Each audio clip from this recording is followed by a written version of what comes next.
ফের তৃণমূল কংগ্রেসে ভাঙন। আজ অধীর রঞ্জন চৌধুরীর পুরনো বিধানসভা এলাকা নবগ্রাম থেকে বহু মানুষ কংগ্রেসে যোগদান করেছে বলেই জানা গিয়েছে। অধীর রঞ্জন চৌধুরীর পুরনো বিধানসভা এলাকা নবগ্রাম থেকে বহু মানুষ তৃণমূল থেকে কংগ্রেসে যোগদান করেছেন। এর মধ্যে অধিকাংশই যুবক। আগামী দিনে মুর্শিদাবাদ জেলায় কংগ্রেস তার পুরনো শক্তি ফিরে পেতে চাইছে।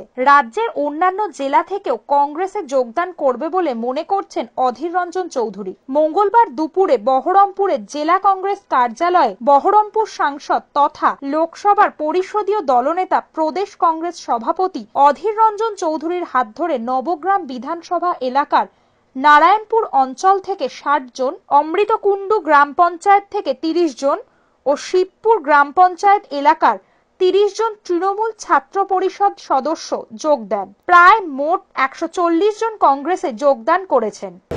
আজ আমার পুরনো বিধানসভা এলাকা নবগ্রাম, সেই নবগ্রাম থেকে আজ কংগ্রেস দলে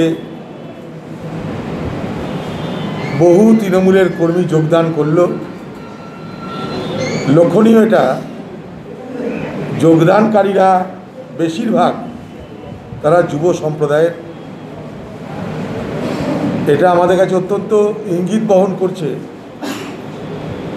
যে সারা মুর্শিদাবাদ জেলা জুড়ে প্রতিদিন কোনো না কোনো এলাকা থেকে